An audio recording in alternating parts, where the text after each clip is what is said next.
Ketua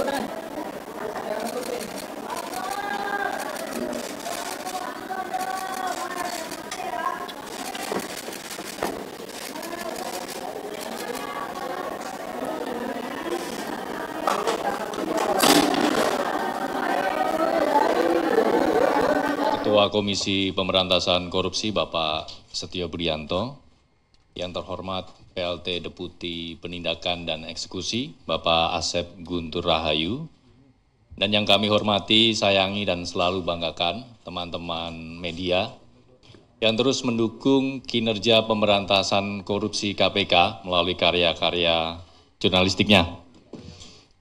Pada konferensi pers kali ini, sebagai bentuk transparansi dan akuntabilitas kinerja KPK, kami akan menyampaikan terkait dengan kegiatan tangkap tangan, dugaan pemerasan terkait pengurusan sertifikat K3, yaitu keselamatan dan kesehatan kerja di lingkungan Kementerian Ketenagakerjaan. Seperti apa konstruksi, kronologi, dan pihak-pihak yang ditetapkan sebagai tersangka. Sebelum itu kami akan menghadirkan pihak-pihak yang ditetapkan sebagai tersangka dalam perkara ini.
Cukup teman-teman?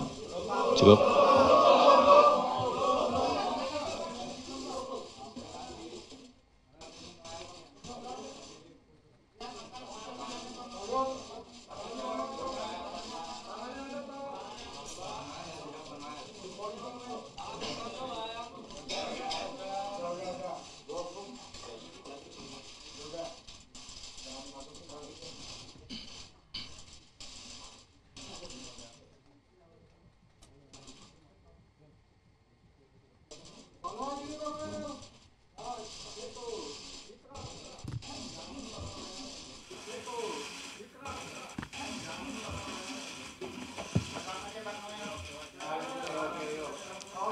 Sudah cukup? Cukup ya? Baik, terima kasih untuk kembali ke tempat.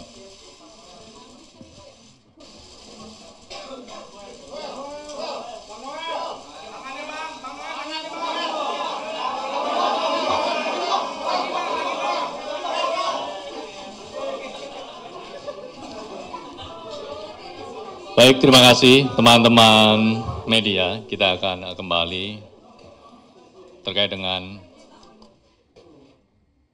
penjelasan lengkap mengenai kegiatan tangkap tangan dugaan pemerasan terkait pengurusan sertifikat keselamatan dan kesehatan kerja di lingkungan Kementerian Ketenagakerjaan.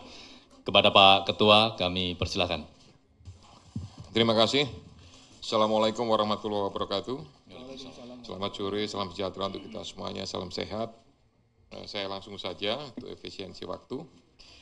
Jadi, sebagaimana tadi disampaikan bahwa ada kegiatan tangkap tangan di Kementerian Ketenagakerjaan.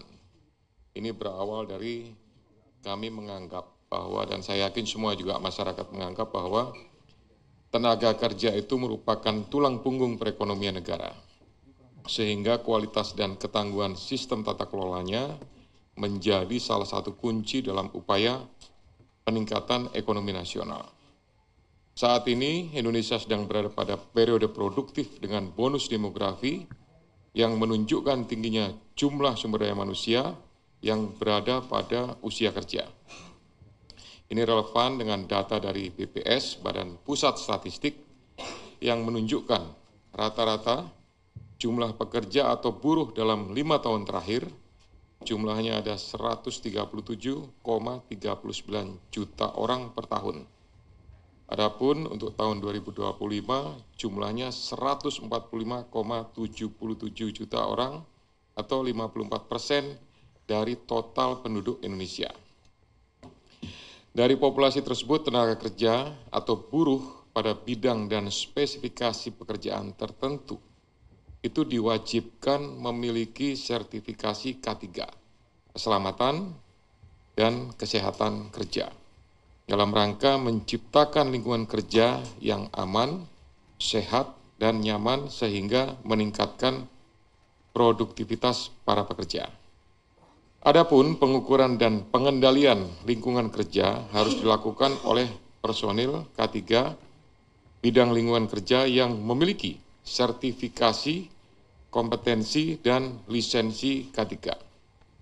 Ironinya, ketika kegiatan tangkap tangan, KPK mengungkap bahwa dari tarif sertifikasi K3 yang sebesar Rp275.000, tapi fakta di lapangan menunjukkan bahwa para pekerja atau buruh harus mengeluarkan biaya hingga Rp6 juta karena adanya tindak pemerasan dengan modus memperlambat, mempersulit, atau bahkan tidak memproses permohonan pembuatan sertifikasi K3 yang tidak membayar lebih tersebut.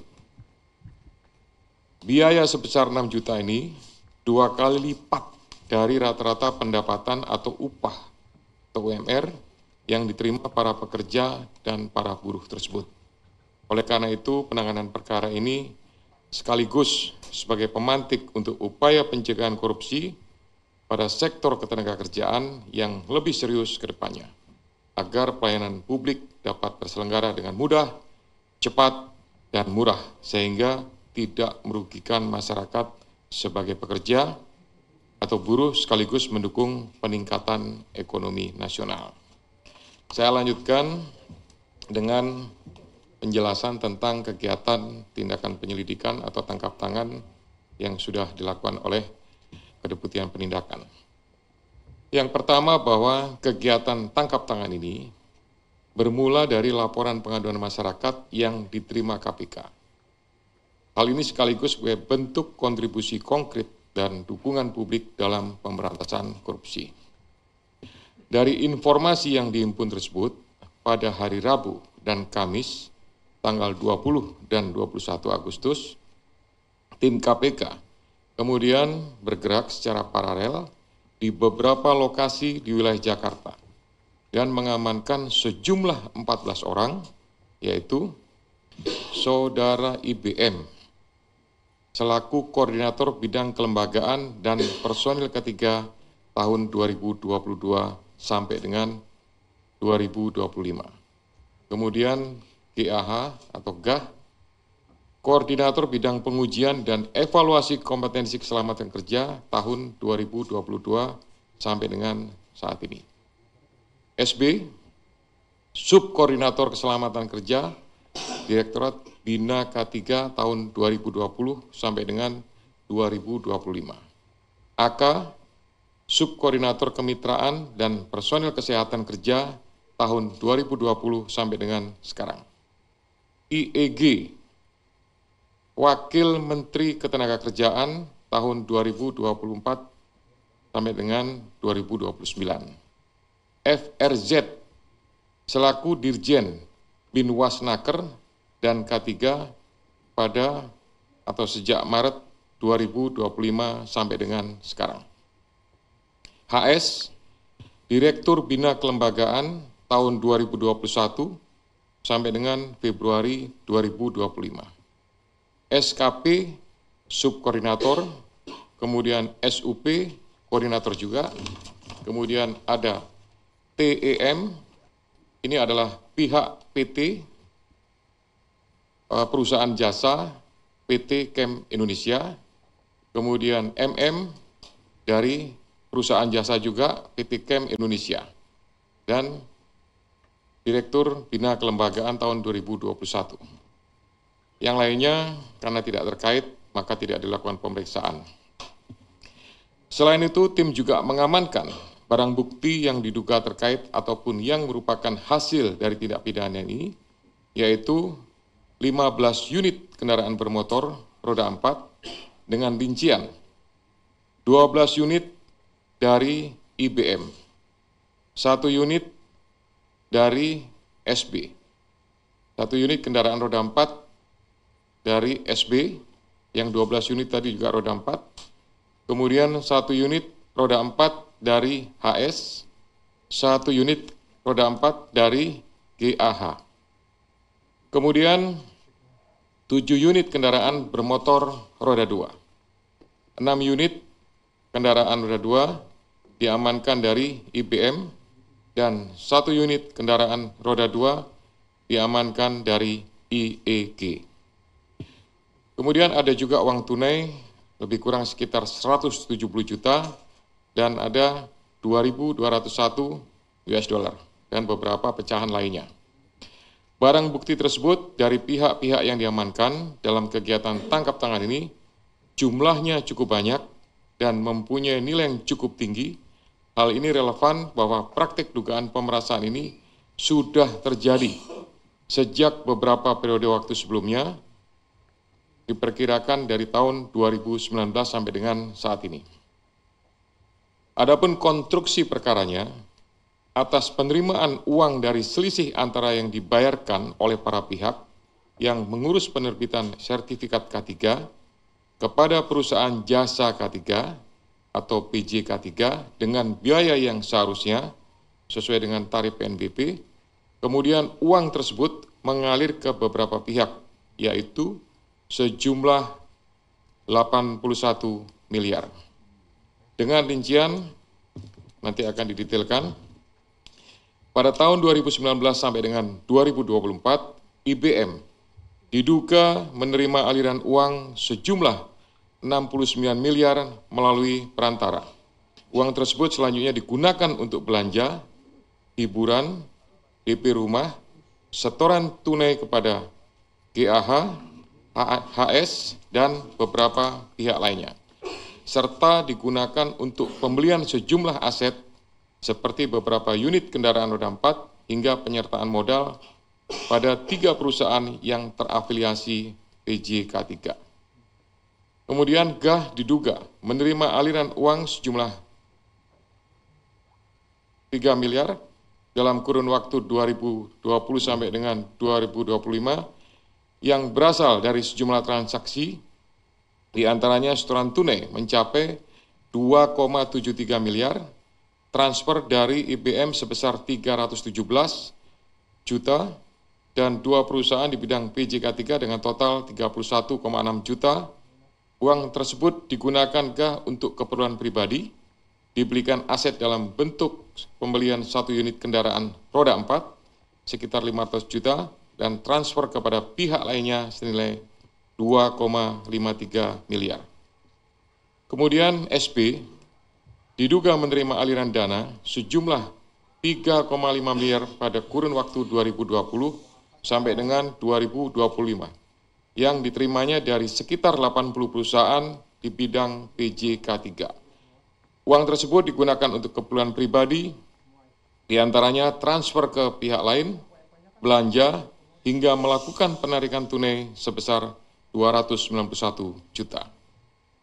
Kemudian AK diduga menerima aliran dana sejumlah 5,5 miliar pada kurun waktu 2021 sampai dengan 2024 dari pihak perantara. Kemudian sejumlah uang tersebut mengalir kepada pihak penyelenggara negara, yaitu IEG, sebesar 3 miliar pada bulan Desember 2024. Kemudian FAH dan HR sebesar 50 juta per minggu.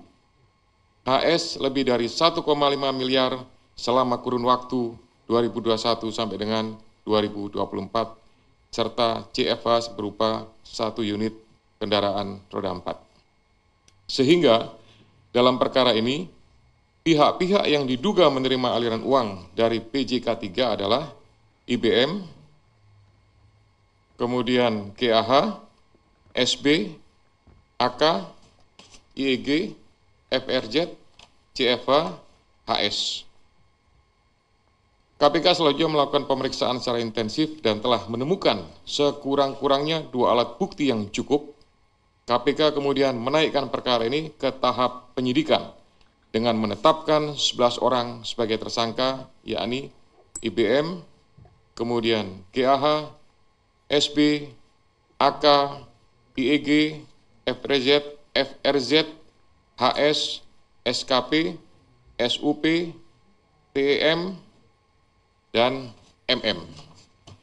KPK selanjutnya melakukan penahanan terhadap para tersangka untuk 20 hari pertama terhitung tanggal 22 Agustus sampai dengan 10 September 2025 di rumah tahanan cabang KPK Gedung Merah Putih.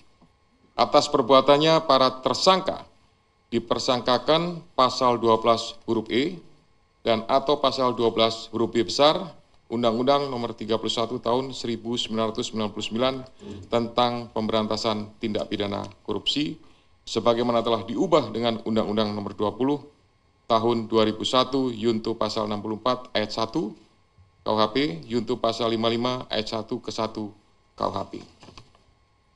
Demikian penjelasan pointer atau beberapa hal rangkaian daripada kegiatan tindakan penyelidikan tertangkap tangan. Sudah kami tetapkan semuanya. Jadi saya tambahkan ini merupakan sebuah keprihatinan sebenarnya. Ya, aslinya seperti itu. Saya yakin semua pihak merasakan sebuah keprihatinan di saat pengurusan tenaga kerja harusnya dipermudah, tapi kemudian ada sekelompok pejabat yang justru memanfaatkan, mengetahui, membiarkan, bahkan menikmati dan menerima ya uang yang berasal dari pihak-pihak tenaga kerja perusahaan yang kemudian digunakan untuk kepentingan pribadi. Ya, kami berharap tentunya dengan proses penegakan hukum ini akan membawa dampak, akan menimbulkan pengaruh ya terhadap semua pihak. Terutama kami juga berharap semua kementerian yang memberikan pelayanan publik, melakukan proses perizinan, ya, itu para menterinya paling tidak campur tangan dan turun tangan untuk melakukan kegiatan pengawasan, ya, sehingga tidak terjadi praktek-praktek yang dapat merugikan masyarakat. Selanjutnya saya kembalikan kepada Jubir, silakan. Terima kasih Pak Ketua yang telah menjelaskan secara lengkap terkait kronologi, konstruksi, dan pihak-pihak yang ditetapkan sebagai tersangka dalam perkara ini. Selanjutnya kami buka sesi tanya-jawab. Dalam konvers kali ini kita spesifik hanya terkait dengan perkara ini. Barang bukti tidak kita tampilkan, barang bukti sudah kami tampilkan pada hari kemarin ya, Ya, saya kira 22 unit kendaraan. Yang kendaraan sudah ada gitu, tapi yang uang masih ada, karena masih ada satu yang sedang dilakukan pemeriksaan. Gitu. Silakan sebut nama, media, dan pertanyaannya. Mas Jamal, Mbak Sasya, Mas Umam, silakan. Terima kasih Mas Budi. Selamat sore Pak Ketua, Yeah. Pak Asep. Saya Jamal, reporter dari Romuald.id. Izin Pak, ada beberapa pertanyaan. Tadi belum sempat ya Pak disampaikan, terkait kronologi penangkapannya Pak ya. Benar gak sih Wamen Noel ini ditangkap setelah 2 menit menerima uang pemerasan tersebut? Yeah. Lalu yang kedua, itu kan ada sekitar 22 kendaraan ya Pak ya. Itu kendaraan itu diterimanya itu sejak kapan Pak? Karena kan sebagai bukti kan berarti kan ada aliran-aliran uang dari pemerasan tersebut. Lalu yang ketiga, ini beredar Pak di media sosial adanya tudingan-tudingan miring terkait OTT Noel ini sebagai pengalihan isu terhadap dugaan keterlibatan Gubernur Sumatera Utara Bobi Nasution dalam perkara suap proyek Jalan Sumut. Apa tanggapan dari Pak Ketua? Terima kasih. Terima kasih Mas Jamal. Selanjutnya Mbak Sasya Livoi.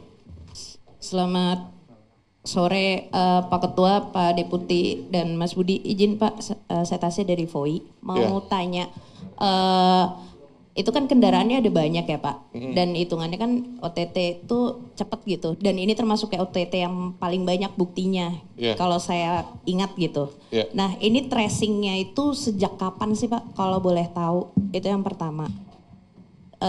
Terus yang kedua, tadi kan juga disebut ini adalah permainan lama yang sudah ada gitu. Nah ini nantinya akan ditelusuri nggak, termasuk ke menakernya yang sekarang mungkin akan ada arah ke situ nggak? Itu yang kedua. Yang terakhir Pak, kita tahu kalau IBM ini kan ada kaitannya dengan relawan-relawan waktu Pilpres juga Pak. Dan sampai sekarang masih ada relawan-relawan itu. Nah Jokowi mania, Prabowo mania. Nah itu uang yang dari sini akan didalami nggak mengalir ke situ juga? Itu aja Pak, terima kasih.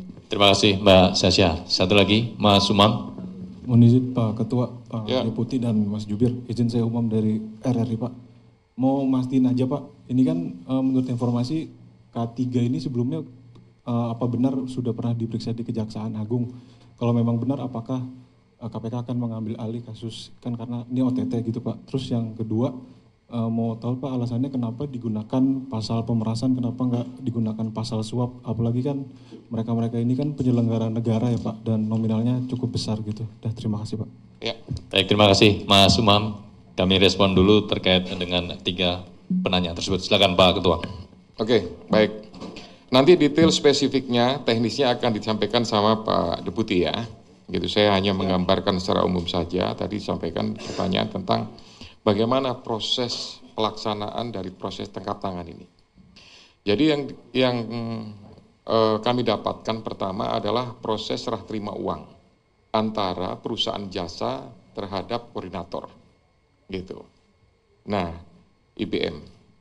Nah, dari proses itulah kemudian ada interview yang dilakukan di lapangan dan berkembang kepada beberapa pihak.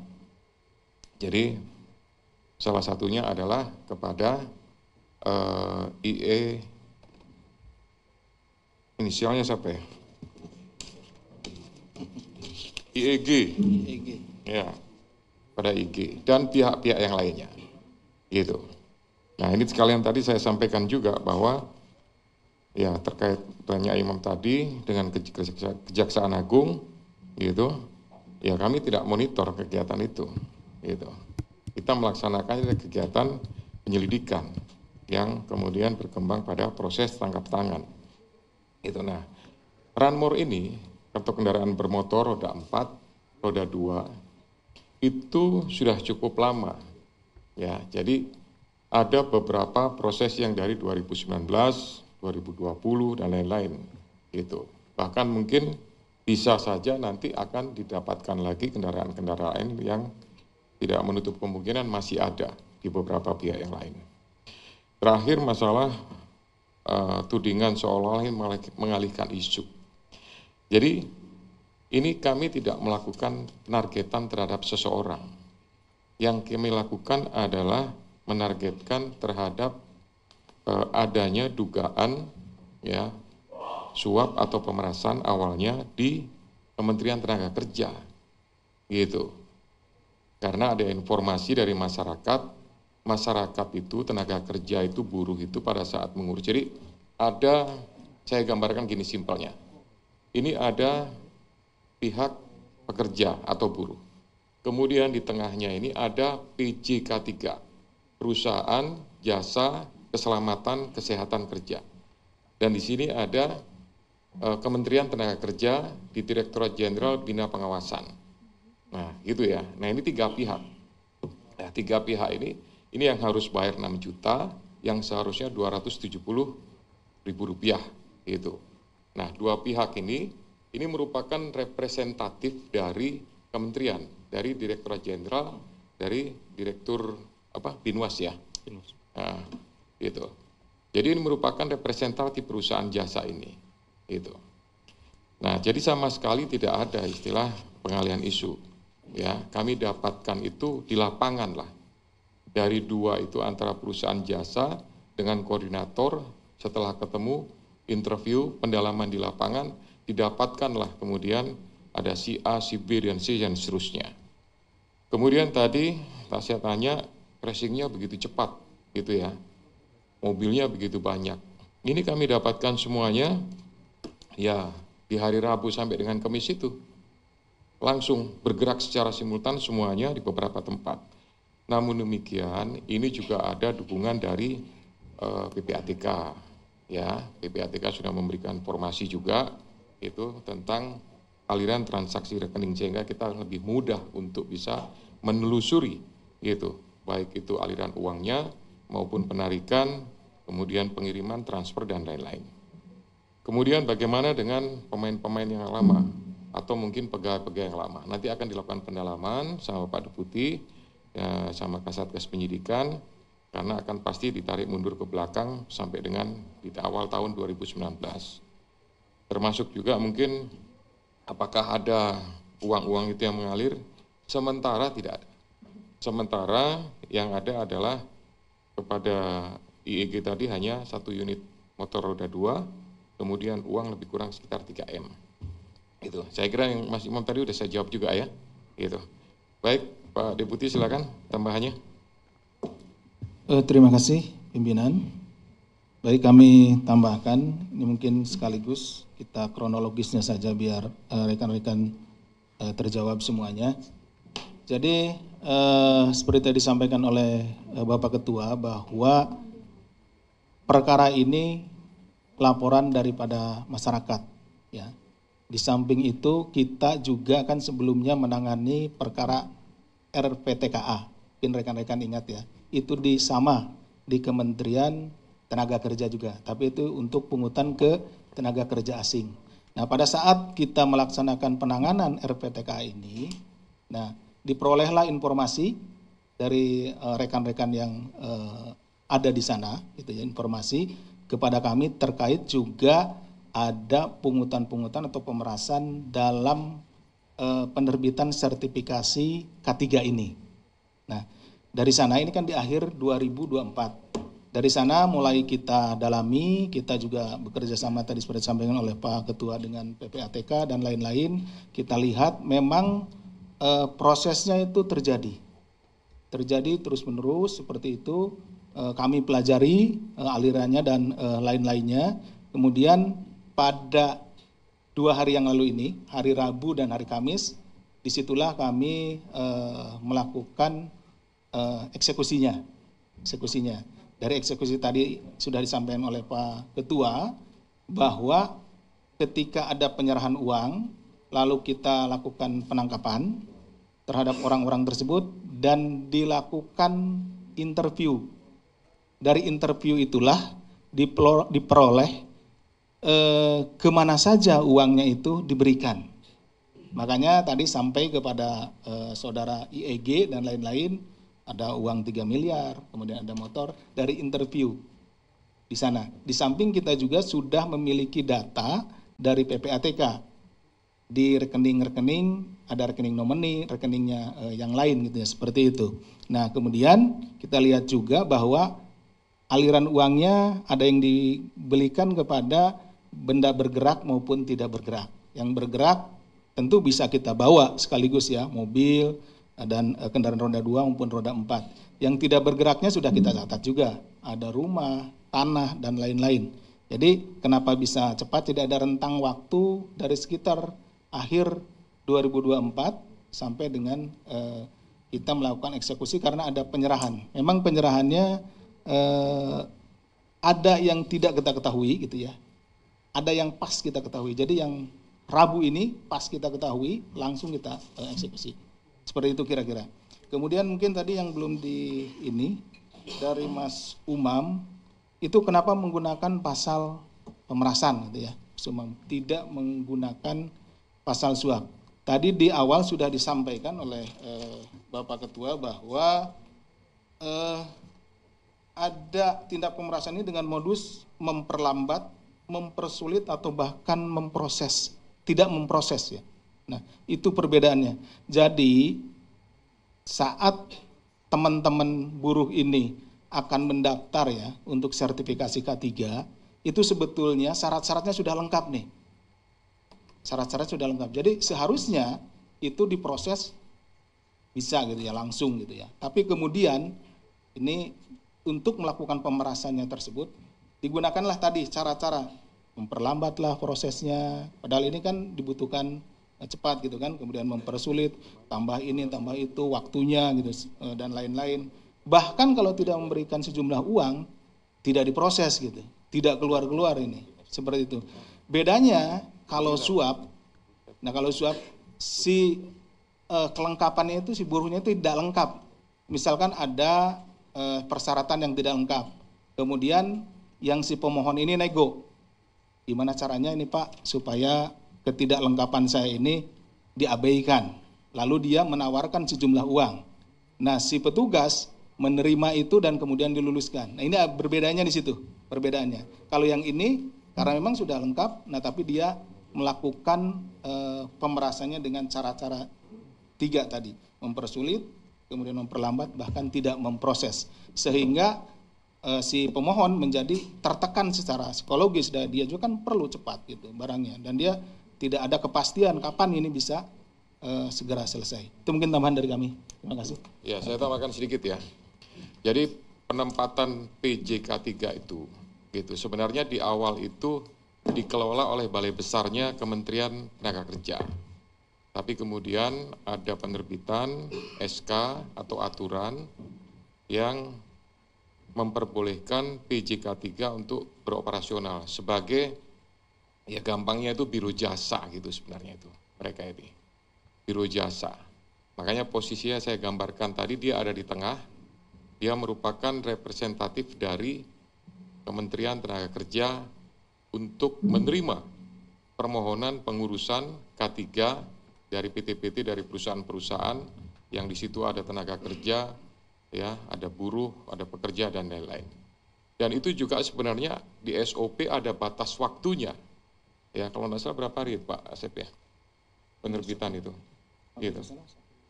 Iya, kurang lebih sekitar 1 minggu sampai 10 hari kerja lah, kurang lebih gitu ya.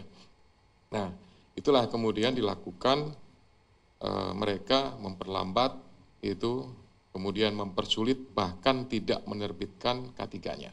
Kalau tidak mau menyesuaikan dengan aturan yang dibuat oleh kementerian tadi, oknum yang saya sebut, dengan mendelegasikan kepada PJ K3. Itu tambahnya. Pak Jubir silakan. Baik, terima kasih Pak Ketua dan Pak Deputi. Kita buka sesi kedua masih terkait dengan perkara ini. Kita ke sisi kanan. Mas Willy. Belakang. Kang Sabir. Oke, 3. Silakan Mas Willy. Selamat sore Pak Setio, Pak Asep, Mas Budi. Yeah. Pak mau nanya soal peran Wamenakar IEG ini Pak. Dia ini sebenarnya kan menerima 3M dan juga kendaraan roda 2 1 unit. Nah kalau boleh tahu peran dia di dalam kasus ini, apakah dia cuma menerima saja atau dia ada menggunakan jabatannya untuk melindungi pihak-pihak tertentu. Lalu ada juga yang disebutkan dalam penerima FAH dan HR kalau nggak salah. Nah kira-kira mereka tidak jadi tersangka. Nah ini boleh penjelasan lebih lanjutnya, kan ibaratnya IEG dan beberapa orang lainnya menerima, 2 orang ini kenapa menerima tapi tidak jadi tersangka. Lalu mau nanya sedikit soal kendaraan sitaan ini Pak, kan cukup beragam walaupun nggak didetailkan, tapi jumlah yang tercantum lebih banyak yang dipamerkan kan, 22 yang tercantum cuma beberapa. Kalau untuk mobil-mobil mewahnya seperti GTR dan lain-lainnya, itu kira-kira afiliasinya ke siapa ya waktu penyitaan? Terima kasih, mungkin itu aja Pak Setio. Baik, terima kasih Mas Willy. Ya Mas, terima kasih. Saya Zulfakar dari Berita 1 TV. Mungkin boleh diperkerinci pemerasannya ini dari perusahaan mana, atau misalnya seperti pihak swasta atau bahkan juga PJK3 ini kan juga bisa dari perusahaan asing atau seperti apa, boleh diperinci?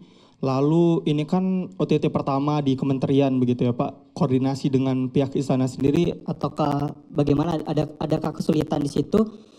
Dan selain penetapan tersangka tadi, apakah KPK akan masih mendalami kemungkinan tersangka lain Pak? Terima kasih.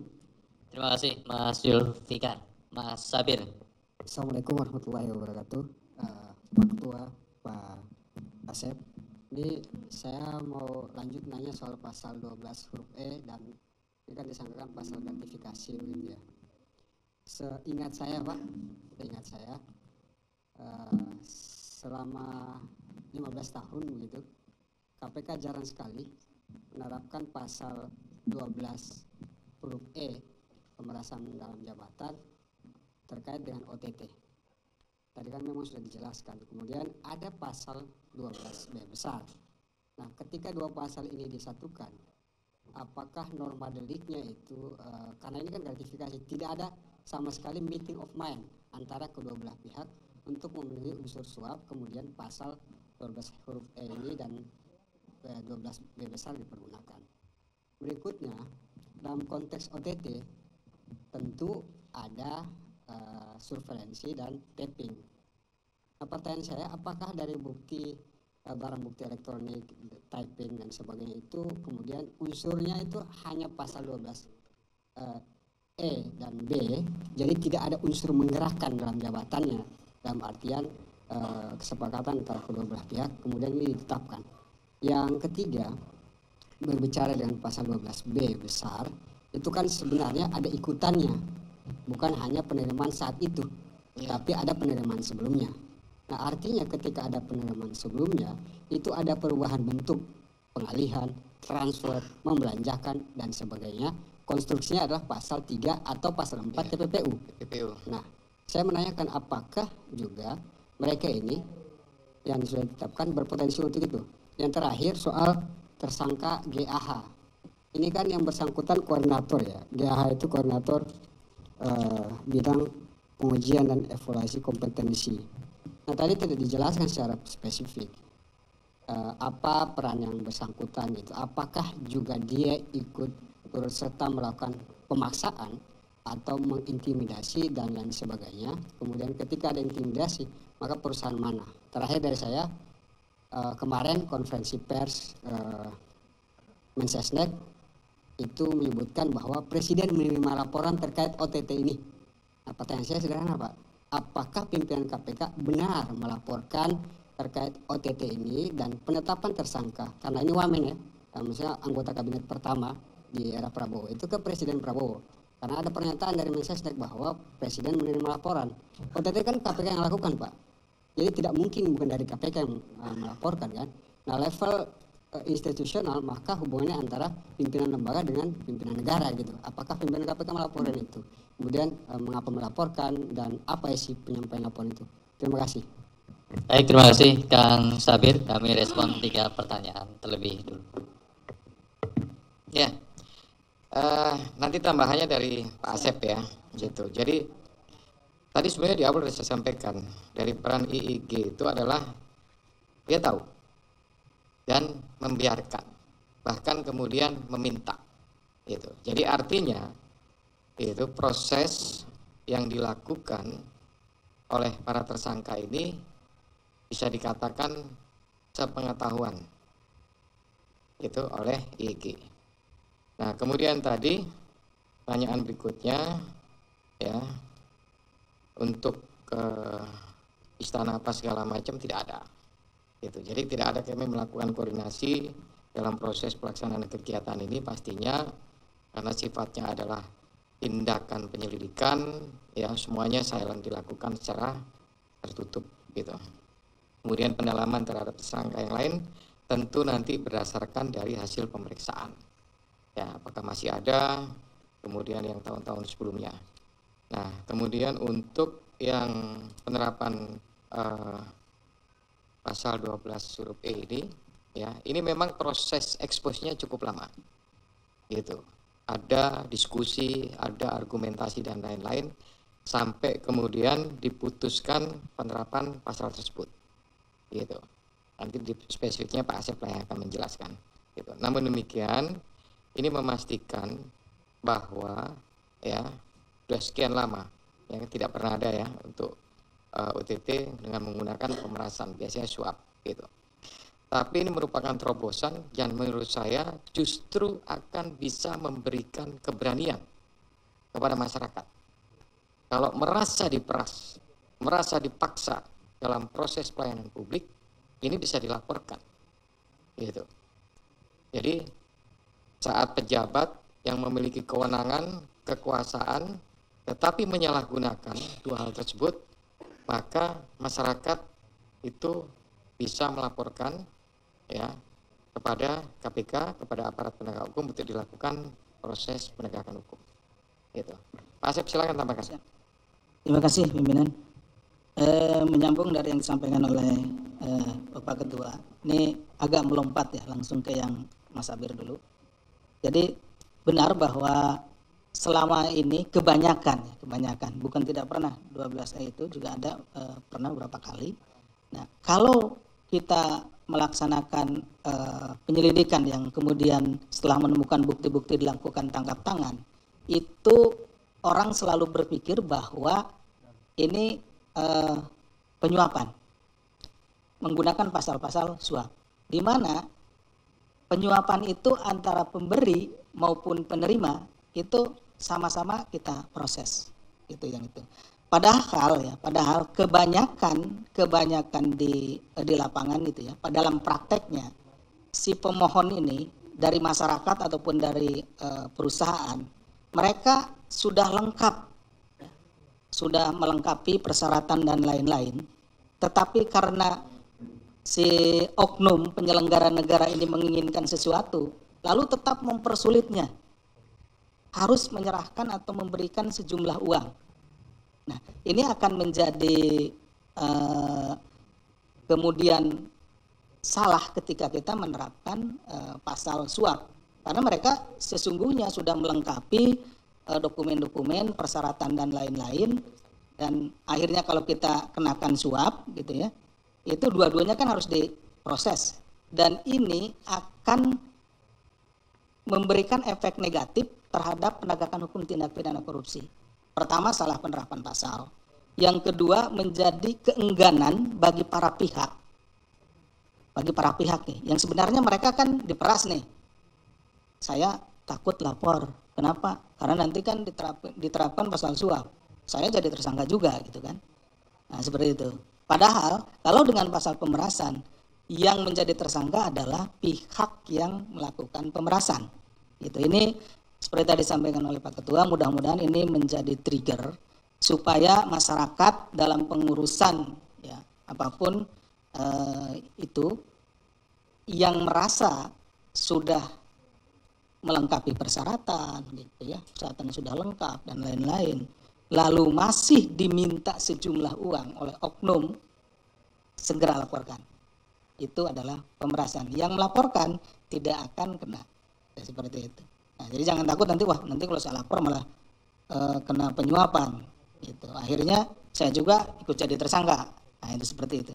Nah, ya Mas Abir. Kemudian tadi sudah dijawab sendiri oleh Mas Abir terkait penggunaan pasal 12 lebih besarnya, ada penerimaan-penerimaan lain nanti yang tidak bisa para tersangka ini jelaskan dari pendapatan-pendapatan yang sah gitu ya, sehingga itu bisa masuk ke penerapan pasal itu. TPPU. Kemudian untuk TPPU-nya benar, tapi nanti kita lihat dulu. Ini kan tahap awal nih, harus segera kita dalam waktu 1 kali 24 jam kita menentukan orang-orang yang ini seperti apa. Itu apakah dia menjadi tersangka itu kan atau tidak ya, seperti itu. Kemudian juga pasal yang dipersangkakannya. Jadi ke depan tentu seperti tadi disampaikan oleh Mas Abir, kalau dia uang yang diperoleh dari yang kita duga dari hasil tindak pidana korupsi ini lalu dipindahkan, dirubah bentuk dan lain-lain dan masuk kualifikasi pasal 3 gitu ya di TPPU pasal ini ya nanti tentu kita akan lapis dengan TPPU. Gitu. Bisa ini nanti ditetapkan kembali. Kemudian terkait dengan tadi saudara IEG ini, sebagai di dalam jabatannya sebagai wakil menteri itu punya fungsi kontrol. Seharusnya setelah dia tahu bahwa ada proses yang tidak benar di dalam pengurusan K3 ini, sertifikasi K3 ini, dengan kewenangan yang dimilikinya, dia harusnya segera melakukan upaya untuk menghentikan proses-proses pemerasan ini. Tetapi pada kenyataannya justru setelah dia mengetahui kemudian dibiarkan, bahkan meminta ya, kan ada sejumlah uang, kemudian juga ada motor gitu ya dari sana. Nah di sanalah gitu, fungsi kontrolnya tidak dijalankan, kewenangan yang ada pada dirinya itu tidak dijalankan seperti itu. Itu mungkin tambahan dari kami. Ya, saya tambahkan dikit tadi yang kurang ya. Peran daripada KAH tadi ya, pertanyaannya. Ini sebenarnya menggantikan IBM yang bersangkutan itu. Jadi IBM karena ada temuan Inspektorat Jenderal di Kementerian Tenaga Kerja yang menyatakan bahwa proses K3 itu ada yang disalahgunakan, makanya dia dipindahkan. Itu, tapi masih berperan, nah digantikan oleh KAH itu. Nah, tapi apa yang dilakukan hampir sama dengan IBM gitu, dengan tetap memanfaatkan para PJ K3. Itu tambahannya. Baik, terima kasih Pak Ketua dan Pak Deputi atas penjelasan dari 3 penanya ya terkait dengan peran IEG dan juga sangkaan pasal yang digunakan dalam perkara ini. Kami buka sesi ketiga, mungkin ini sesi terakhir kali ya. Oke, terakhir. Mas Jonathan 1. Tadi Mas, ada lagi? Oke, 1 saja ya. Silakan Mas Jonathan. Izin Pak Ketua, Pak Asep, Mas Budi, saya Jonathan dari Kumparan mau tanya terkait IEG ini.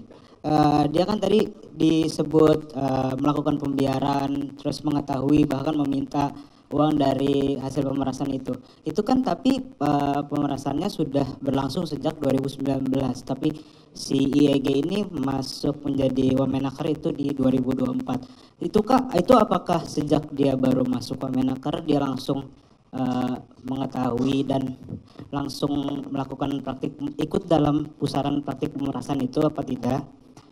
Yang kedua terkait dengan satu motor tadi ada yang disita dari IEG, itu motor yang mana ya Pak? Itu tadi belum dijelaskan.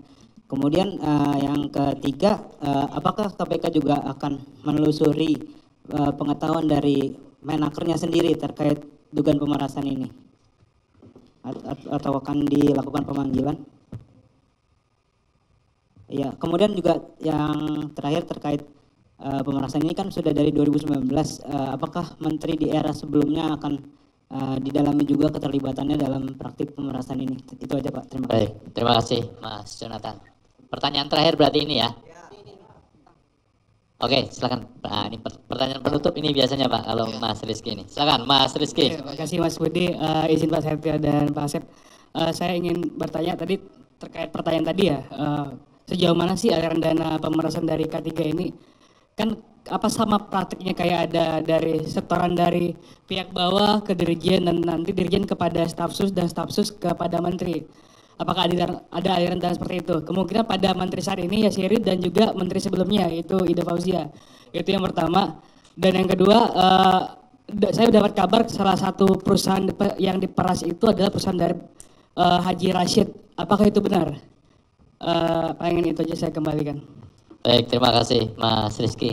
Ya, jadi tadi Mas Jonathan terkait dengan peran IEG, barbuk yang diamankan, kemudian pendalaman ke pihak lain.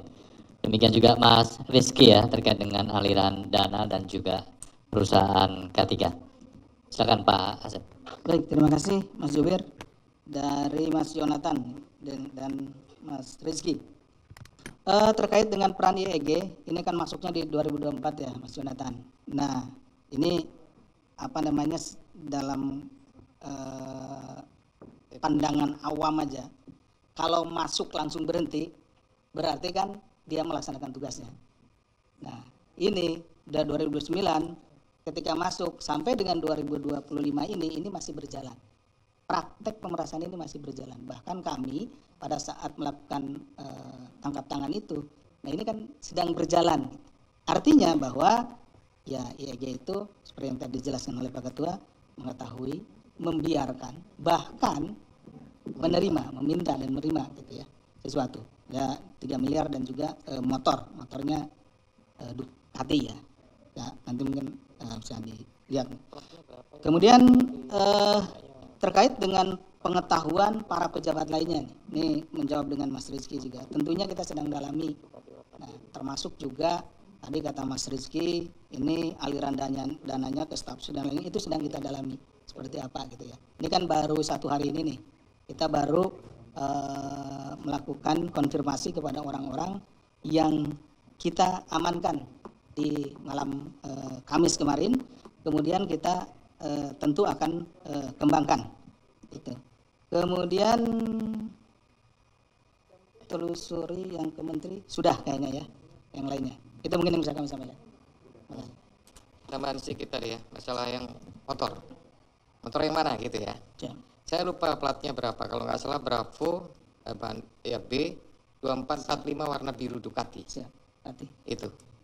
Nah tapi itu sebenarnya plat itu adalah plat yang jadi papernya belum ada, itu dibeli secara off the road, kemudian kalau nggak salah bulan April sudah dibeli, tapi sampai dengan sekarang belum dilakukan proses pengurusan untuk BPKP maupun STNK.